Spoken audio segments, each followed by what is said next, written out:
우리가 오늘 읽은 본문의 말씀 중심으로 우리 임마누엘이라고 하는 제목의 말씀을 함께 나누겠습니다. 오늘 본문의 말씀은 요셉과 마리아가 정혼 관계였습니다.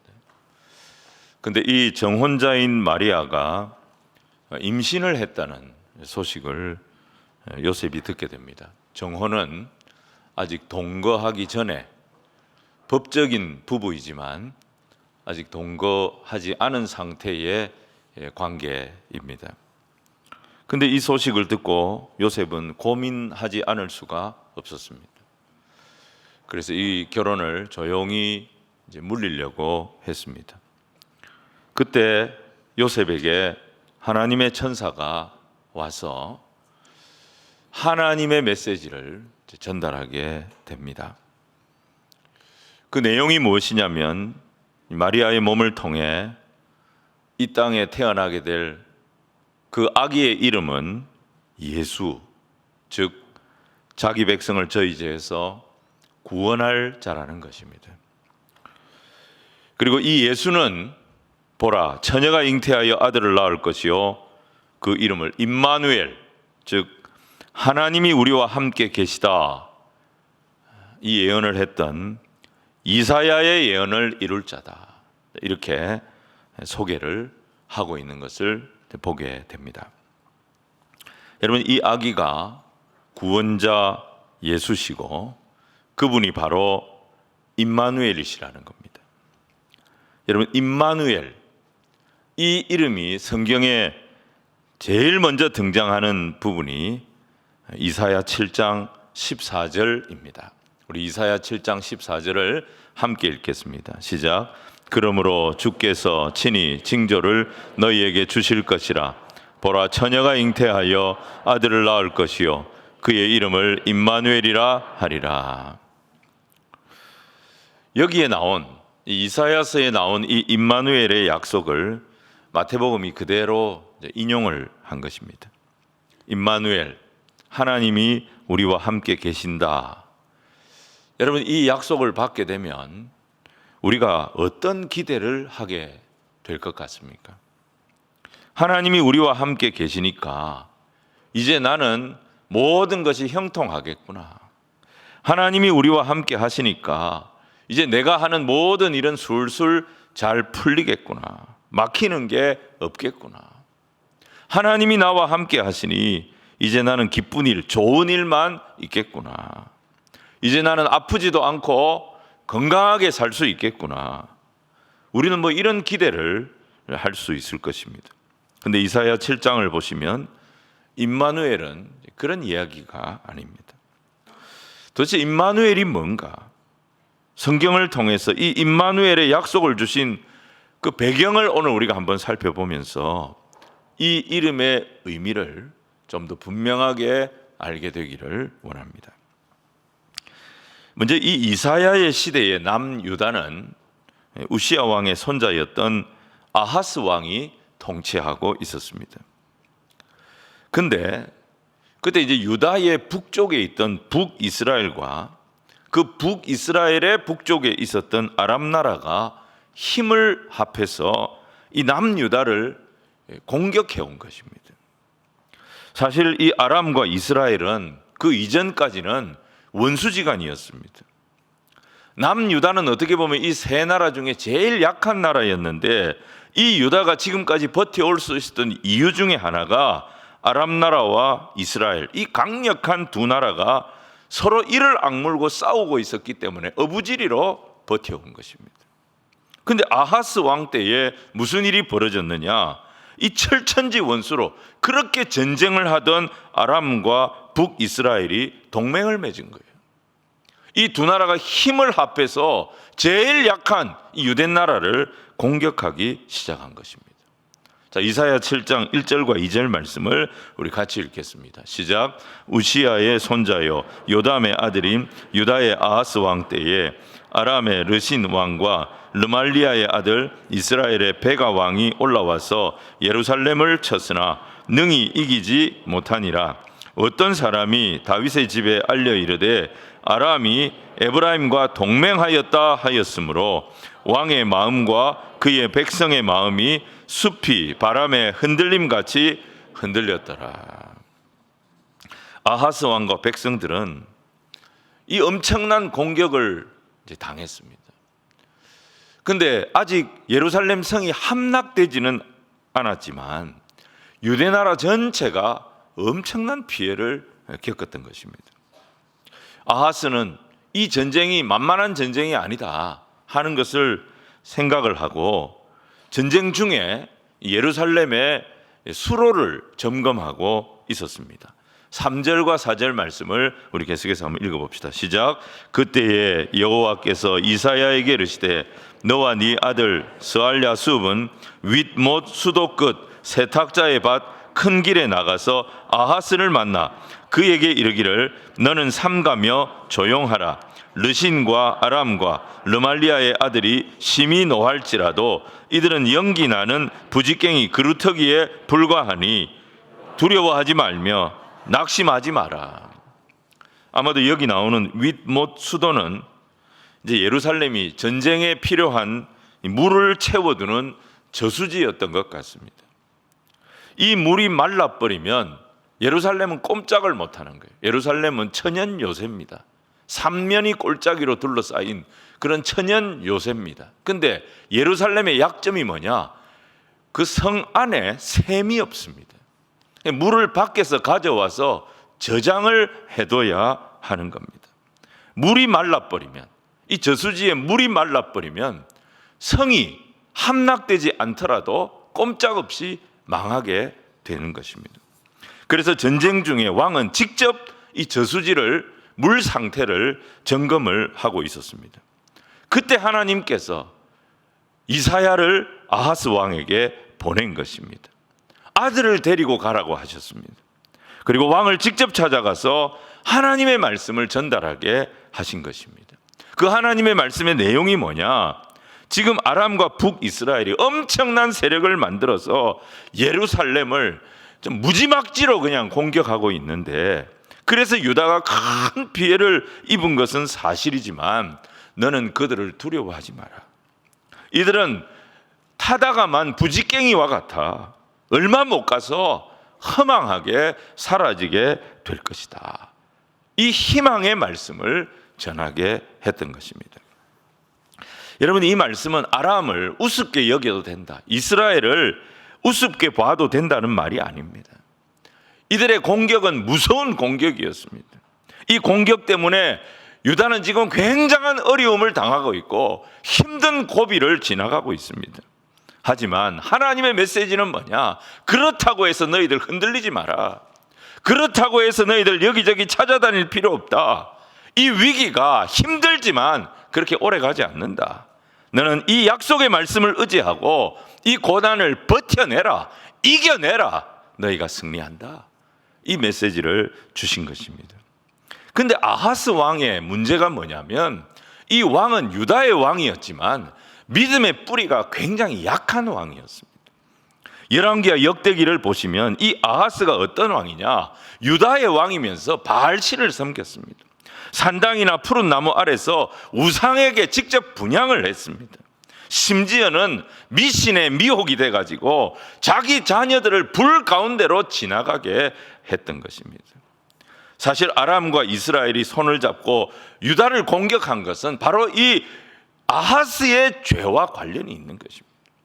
그런데 하나님은 마치 이 아하스와 유다를 심판하실 것처럼 전쟁을 일으키셔 놓고 막상 전쟁이 일어나니까 하나님 어떻게 하십니까? 이 악한 왕에게 선지자를 보낸 거예요. 그리고 하나님의 보관이 뭔지, 하나님의 생각이 뭔지 그 하나님의 마음을 알려주었던 것입니다. 그러면서 이사야에게 아들을 데리고 가라고 한 겁니다. 여러분, 왜 아들을 데려가게 하셨을까요? 이 아들의 이름이 뭡니까? 스알랴숲이라고 되어 있습니다. 스알랴숲이라는 말은 남은 자가 돌아온다는 것입니다. 그러니까 지금 아하스 왕에게 하나님께 속히 돌아오라는 메시지를 전달하기 위해서 이 스할야숲이라고 하는 이사야의 아들을 데려가게 하신 것입니다. 왕을 만나러 가는데 아들을 데려가면 왕이 물어보겠지요. 이 아이가 당신 아들입니까? 애 이름이 뭡니까? 이렇게 물어보겠지요. 그때 이사야가 뭐라고 답변하겠습니까? 왕이여, 이 아이의 이름은 바로 스할야숲입니다. 왕이 하나님의 말씀을 의지하는 신앙으로 돌아오도록 하나님께서 이 아이의 이름을 이렇게 지어주셨습니다. 더 큰 고난이 오기 전에, 더 큰 문제가 터지기 전에 왕이 여호와께로 돌아오시기 바랍니다. 이 메시지를 전달하라고 하나님은 스할야숲, 이사야의 아들을 데리고 가게 하신 것입니다.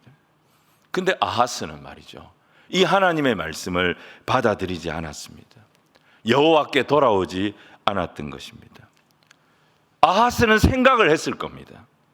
아니 도와주려면, 아니 하나님이 나를 좀 도와주려면 군대를 보내주시든지 아니면 큰 기적을 일으켜 주시든지, 뭐 그게 하나님이지. 이런 상황에 온 나라가 어려움을 당하고 있는데 선지자 보내가지고 두려워하지 마라, 낙심하지 마라, 그런 소리는 나도 하겠다, 이런 생각을 하면서 자기가 원하는 방식으로 하나님이 자기를 돕지 않는 것에 대해서 불만을 가졌던 것입니다. 하나님이라면 이렇게 해야지, 하나님이라면 나를 이렇게 도와줘야지. 자기가 원하는 자기 방식으로 하나님께서 도움을 주지 않았기 때문에 그는 하나님의 말씀을 무시했던 것입니다. 사실 이 전쟁의 피해는 굉장했습니다. 역대하 28장 5절 이후의 말씀을 보면 아람 왕 르신이 많은 무리를 포로로 사로잡아서 다메섹으로 데려갔습니다. 북이스라엘의 왕 베가는 하루에 유다 용사 12만 명을 죽여버렸다 그랬어요. 그리고 20만 명의 예루살렘 사람들을 포로로 잡아갔습니다. 이처럼 이스라엘과 아람이 유다를 침공했을 때 예루살렘의 상황은 그야말로 최악이었습니다. 유다인들은 어떤 소망도 희망도 찾아볼 수 없을 정도로 온 나라가 폐허가 되어버렸습니다. 근데 하나님은 그때 이사야 선지를 왕에게 보내서 이번 전쟁으로 예루살렘은 망하지 않을 것이다, 그리고 왕이 속히 돌아와야 된다고 말씀하신 것입니다. 그리고 하나님은 예루살렘이 망하지 않는다, 유다가 무너지지 않는다, 이 약속이 사실이라는 것을 확인시켜 줄 테니까 뭐든지 좋으니까 네가 한번 나에게 징조를 요구해봐라. 하나님 그렇게 말씀하셨어요. 10절과 11절 말씀을 우리 같이 한번 읽겠습니다. 시작. 여호와께서 또 아하스에게 말씀하여 이르시되 너는 네 하나님 여호와께 한 징조를 구하되 깊은 데서든지 높은 데서든지 구하라 하시니. 뭐든지 좋으니까 내가 이 약속이 이루어지는 약속이다, 그 증거를 너한테 하나 보여줄 테니까 네가 구하는 징조 뭐든지 내한테 한번 얘기해봐라. 하나님 그렇게 말씀하신 거예요. 보통 징조를 구한다는 것은 믿음이 약해지거나 상황이 너무 절망적일 때, 하나님 말씀만으로는 도저히 일어날 수가 없을 때 하나님께서 그의 믿음을 강화시켜 주시기 위해서 눈으로 확인할 수 있는 어떤 현상을 구하게 하시는 것입니다. 모세에게 하나님 그렇게 하셨고요, 기드온에게도 하나님 그렇게 하셨어요. 하나님 그 징조를 통해서 하나님의 백성들을 위로하고 하나님의 말씀을 믿고 따라오게 하셨던 것입니다. 하나님 아하스에게 네가 뭐든지 구해봐라, 뭐라도 좋으니까 징조를 구해라, 내가 그 징조를 너에게 보여주겠다. 이거 아하스를 도와주시겠다는 거예요. 아하스를 밀어주시겠다는 거예요. 근데 아하스가 어떻게 합니까? 12절 말씀을 우리 같이 읽겠습니다. 시작. 아하스가 이르되 나는 구하지 아니하겠나이다, 나는 여호와를 시험하지 아니하겠나이다 한지라. 여러분, 아하스가 믿음이 좋습니까, 안 좋습니까? 너무 좋아 보이지 않습니까? 내가 어떻게 여호와 하나님을, 전능하신 하나님을 시험할 수 있겠습니까? 굉장히 정중하고 예의 바른, 하지만 아하스는 좋은 믿음의 사람이 아니었어요. 징조를 구하는 것은 하나님을 시험하는 거 아닙니까? 내가 어떻게 하나님을 시험하겠습니까? 근데 속내는 그게 아니었어요. 아하스가 하나님의 요구를 거부하는 것은 하나님의 말씀을 따라갈 생각이 아니고 자기 계산을 따라갈 심산이었던 것입니다. 자기 생각이 다 있었던 것입니다. 그게 뭐냐? 역대하 28장 16절 보시면 아수르를 찾아갈 생각이었습니다. 북이스라엘보다 강하고 아람보다 강한 아수르가 우리를 도와준다면 이 두 나라를 얼마든지 우리가 몰아낼 수 있을 거다. 돈을 싸들고 아수르 왕을 찾아갈 계산을 하고 있었기 때문에 하나님의 말씀이 귀에 들어오지 않았던 것입니다. 하나님은 아하스가 하나님 말씀 거부했을 때 이사야를 통해서 크게 책망하셨습니다. 이사야가 이르되 다윗의 집이여 원하건대 들을지어다. 너희가 사람을 괴롭히고서 그것을 작은 일로 여겨 또 나의 하나님을 괴롭히려 하느냐. 여러분, 다윗의 집이 누굽니까? 유다의 왕과 왕족들을 말하는 겁니다. 그들이 왕이면서 왕족이면서 하나님의 말씀을 따라 나라를 다스리지 않았기 때문에 그 결과로 유다 모든 백성들이 엄청난 고난을 겪었습니다. 백성들을 이렇게 괴롭히는 것을 넘어서서 이제 네가 하나님까지 괴롭게 하려고 하느냐? 여러분, 하나님을 괴롭게 하는 것이 뭐겠어요? 하나님이 하나님의 손으로 하나님이 나라 세우신 나라를 치게 만들고 있는 것입니다. 자신의 백성을, 자신의 나라를 자기 손으로 쳐야 하는 그것이 하나님께는 가장 큰 고통인 것입니다. 왜 이를 이렇게 만드냐고 이사야가 아하스 왕을 책망했던 것이죠. 그러면서 하나님은 아하스가 구하지도 않았던 하나님의 징조를 친히 하나님께서 보여주십니다. 자, 그게 14절로부터 16절 말씀입니다. 우리 같이 읽겠습니다. 시작. 그러므로 주께서 친히 징조를 너희에게 주실 것이라. 보라, 처녀가 잉태하여 아들을 낳을 것이요 그의 이름을 임마누엘이라 하리라. 그가 악을 버려 선을 택할 줄 알 때가 되면 엉긴 젖과 꿀을 먹을 것이라. 대저 이 아이가 악을 버리며 선을 택할 줄 알기 전에 네가 미워하는 두 왕의 땅이 황폐하게 되리라. 하나님이 징조를 보여주신 거예요. 하나님이 보여주신 징조가 무슨 징조입니까? 한 아이가 태어난다는 징조였습니다. 임마누엘이라고 하는 이름을 가진 아이가 태어난다는 것입니다. 근데 이 아이의 어머니는 처녀라는 것입니다. 처녀의 몸으로 이 아이를 잉태하게 될 것이고 이 아이가 곧 태어난다는 것입니다. 그런데 이 아이가 태어나서 사리를 분별하기 전에 온 유대를 쑥대밭으로 만들었던 아람과 북이스라엘이 황폐하게 될 것이다. 하나님께서 이 예언을 이 아이의 징조에 담아서 아하스가 원하지도 않았는데 구하지도 않았는데 하나님이 그냥 주신 겁니다. 여러분, 이 처녀가 누굴까요? 그리고 이 아이는 또 누구일까요? 이 처녀가 누군지 아무도 모릅니다. 근데 이사야는, 아하스 왕은 누군지 알만한 그런 처녀였을 가능성이 높습니다. 당시에 처녀가 임신을 했다. 돌에 맞아 죽습니다. 근데 이 처녀는 그렇게 죽이지를 못합니다. 그렇게 죽일 수 없는 신분의 여인이었다면 이 여인은 아하스의 딸일 가능성이 높다. 그렇게 보기도 합니다. 이 여성이 아하스 왕의 딸이든지 아니든지 그걸 아무도 모릅니다. 하지만 결혼도 하지 않은 상태에서 아이를 낳습니다. 그것도 나라가 지금 다 망해가는 황폐해진 이 시기에 이 아이가 태어나는 거예요. 그러면 이 아이의 존재를 다 숨기고 싶을 겁니다. 아니면 이 아이의 이름을 짓는데 우리 절망이, 우리 탄식이, 우리 비관이 뭐 이런 의미를 담아서 이 아이의 이름을 지을 겁니다. 어쩌다가 이런 시기에 태어났냐는 거죠. 근데 하나님은 이 아이의 이름을 뭐라고 짓게 하셨느냐? 임마누엘이라고 짓게 하신 겁니다.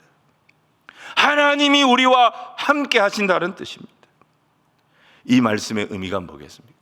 이스라엘이 아무리 부실해도, 이스라엘의 죄가 아무리 관영해도, 너희가 나를 끝까지 무시한다 할지라도 나는 너희를 버리지 아니하시겠다는 하나님의 마음이 담긴 이름이었던 것입니다.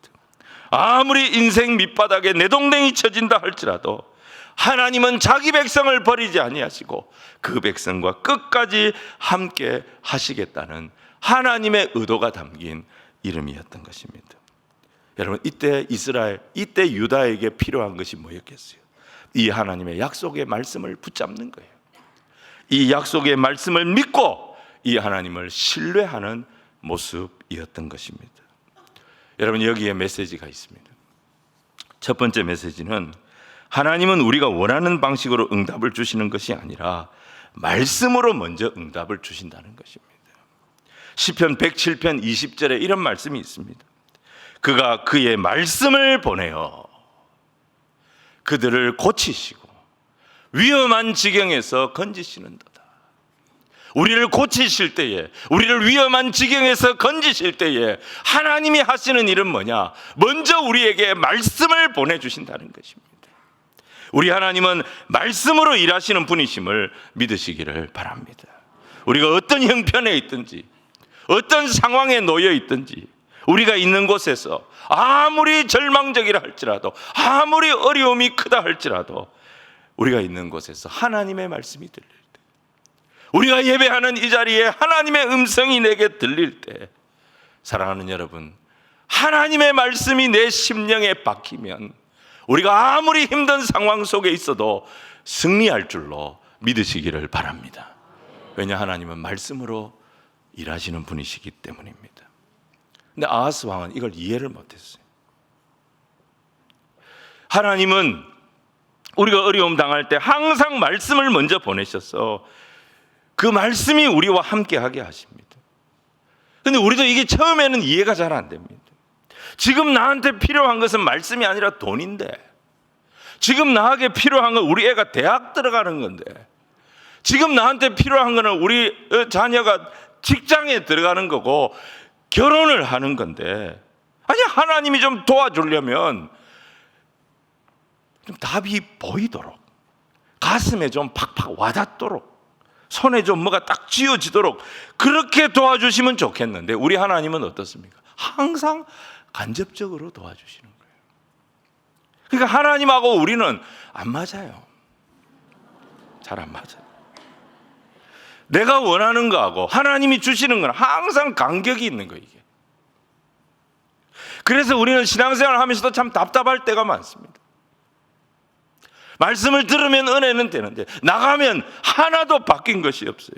내가 필요로 하는 것과 하나님이 주시는 것 사이에 항상 간격이 있는 거예요. 하지만 믿음이 뭡니까? 처음에는 이 말씀이 이해가 안 되고 하나님하고 내가 잘 맞지 않는 것 같은데, 그래도 하나님, 내가 끝까지 하나님 따라가겠습니다. 그 결정하는 게 믿음인 것입니다. 아브라함이 길이 보여서 가나안으로 왔습니까? 갈 바를 알지 못하고 말씀하시는 하나님만 믿고 따라왔더니 그의 인생으로는 상상도 못했던 축복의 통로가 되도록, 복의 근원이 되도록 하나님 그의 인생을 인도하여 주셨던 것입니다. 하나님도 마찬가지예요. 하나님 우리 보고 뭐라고 하십니까? 내가 니하고 한번 해보니까 너 나하고 잘 안 맞는구나. 야, 너 좀 힘들다.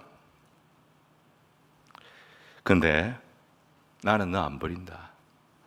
세상 끝날까지 나는 너하고 같이 간다. 여러분, 이게 임마누엘인 것입니다. 우리 하나님이 이런 하나님이십니다. 그래서 우리에게 하나님이 주시는 최고의 복이 뭐냐? 바로 이 임마누엘의 복이 최고의 복인 줄로 믿으시기를 바랍니다. 우리가 뭐 어떻게 하면 하나님 마음에 들겠습니까? 우리는 항상 하나님 앞에 부족할 수밖에 없어요. 우리는 항상 하나님 앞에 어릴 수밖에 없어요. 우리는 항상 하나님이 보시기에 부실할 수밖에 없어요. 근데도 하나님은 우리를 떠나지도 아니하시고 버리지도 아니하시고 세상 끝날까지 내가 네하고 함께 있을 거다. 여러분, 하나님이 이렇게 말씀하시는데 우리가 감당해야 될 모습은 어떤 모습이겠어요? 이 하나님을 인정해 드리는 거예요. 내가 아무리 똑똑한 것 같아도, 내 계산이 아무리 정확한 것처럼 보여도 하나님, 내가 아니고 하나님이 맞습니다. 내가 아니라 하나님이 옳습니다. 이것을 인정하는 신앙이 저와 여러분에게 필요한 것입니다. 이걸 갈라디아 2장 20절에서 바울은 뭐라고 고백했냐면, 내가 그리스도와 함께 십자가에 그냥 못 박혔다, 이렇게 설명한 거예요. 나는 그냥 십자가에 못 박혔다, 그리스도와 함께. 여러분, 갈라디아 2장 20절 말씀 우리 같이 한번 읽겠습니다. 시작. 내가 그리스도와 함께 십자가에 못 박혔나니 그런즉 이제는 내가 사는 것이 아니요 오직 내 안에 그리스도께서 사시는 것이라. 이제 내가 육체 가운데 사는 것은 나를 사랑하사 나를 위하여 자기 자신을 버리신 하나님의 아들을 믿는 믿음 안에서 사는 것이라. 내 자아는 못 박은 거예요. 내 잘난 거 못 박은 거예요. 내 계산 못 박은 거예요.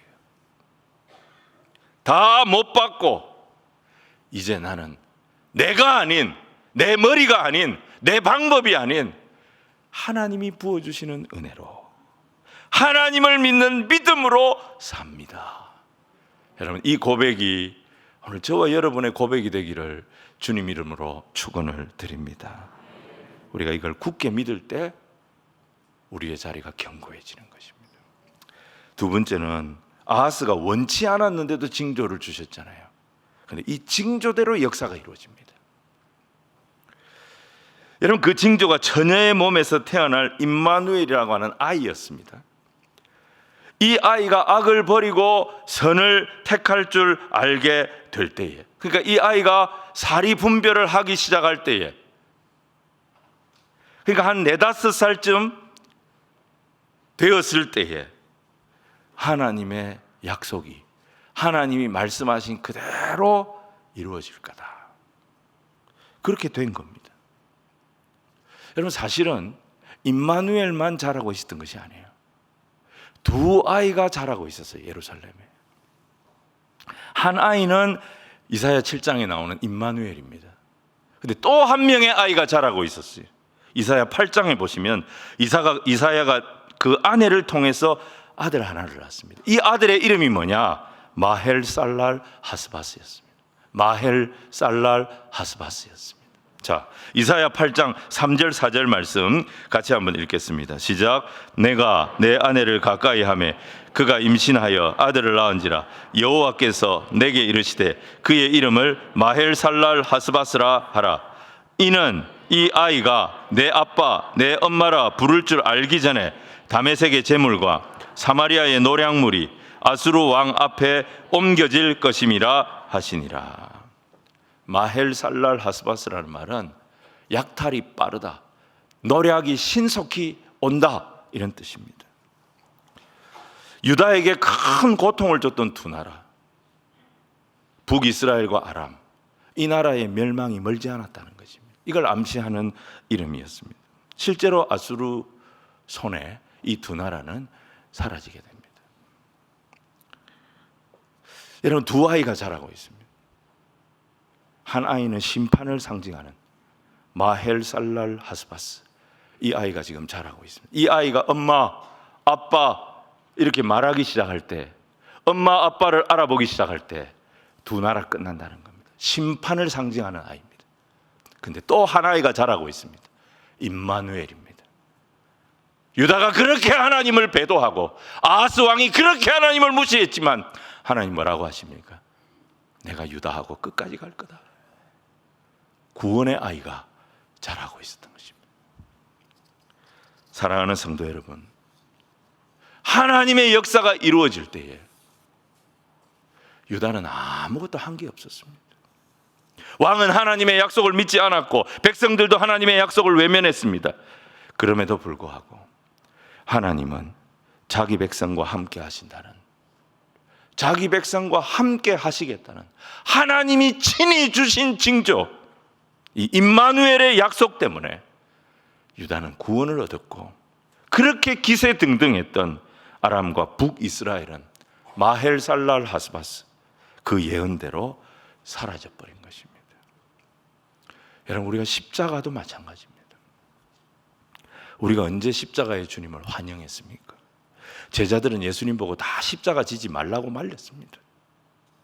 예루살렘 사람들은 십자가에 예수님을 조롱하고 비웃었습니다.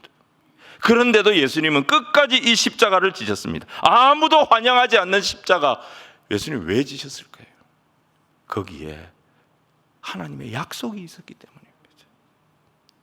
우리는 아무것도 한 것이 없고 그 예수님을 무시하고 그 예수님을 조롱했을 뿐입니다. 그런데 이 십자가로 우리를 구원하시겠다는 하나님의 약속이 이루어졌기 때문에 아무것도 한 것이 없는 저와 여러분이 하나님의 자녀가 되고 천국 시민이 되는 이 놀라운 복의 주인공이 되어진 것을 믿으시기를 바랍니다. 예수님 오셨을 때 백성들이 기대했던 메시아는 정치적인 메시아였어요. 군사적인 메시아였습니다. 근데 하나님 뭐라고 하십니까? 그런 메시아는 너희들이 생각한 메시아지, 내가 약속한 임마누엘, 이 메시아는 바로 이 아기 예수라고 말씀하셨습니다. 사람들은 그런 유약하고 초라한 메시아가 무슨 수로 우리를 이 세상에서 구원하겠냐고 아무도 그 예수님을 믿지 않았습니다. 근데 그 작은 시골 마을 베들레헴 에브라다 말 구유에서 탄생하신 그 예수님은 마귀의 세력을 무너뜨리셨고 우리의 죄와 사망과 지옥의 모든 권세를 무너뜨리고 우리를 건져내시는 구원의 능력, 하나님의 은혜의 통로가 되셨던 것입니다. 오늘도 수많은 사람들이, 지구상의 수많은 사람들이 이 예수님을 만나면서 인생이 바뀌고 있음을 기억하시기를 바랍니다. 예수 복음이 들어간 나라마다 국가의 구습이 무너지고 새 역사가 일어나는 것을 보시기를 바랍니다. 우리는 그래서 아하스처럼 자기 계산을 믿고 자기 판단을 믿고 자기 자신을 믿으면 안 됩니다. 말씀으로 오신 아기 예수님을 우리의 인생의 구세주로 확실하게 믿는 성탄절이 되기를 주님 이름으로 축원을 드립니다. 하나님은 임마누엘로 오신 이 예수님 안에 우리의 길을 열어주셨습니다. 우리가 진리를 알게 해주셨습니다. 생명을 부어주셔서 성경의 모든 약속이 이 예수님 안에서 이루어지게 해주셨습니다. 오늘 모든 사람들은 아하스처럼 자기 생각대로 되어야 그걸 형통이라고 착각하면서 살아갑니다. 근데 그렇지 않습니다. 하나님이 나와 함께 하시는 임마누엘이 바로 형통입니다. 창세기의 요셉 한번 보세요. 그는 보디발의 집에 종살이했던 사람입니다. 근데 창세기 39장 2절을 보시면 여호와께서 그와 함께 하실 때 그는 여전히 보디발의 집에서 종살이하는 노예였지만 하나님은 그를 형통한 자라고 부르셨습니다. 다니엘서 6장 28절에 다니엘은 다리오 왕과 고레스 왕의 시대에 형통했다고 했는데 이 다리오 왕의 시대에 다니엘은 어디에 들어갔습니까? 사자굴에 들어갔습니다. 온갖 고난을 다 당했습니다. 사자굴에 들어가는 게 무슨 형통입니까? 근데 그 속에서도 임마누엘의 하나님이 다니엘과 함께 하시니까 다니엘의 형통을 건드릴 자가 없었던 것입니다. 그래서 성경 전체의 최고의 복이 뭐냐?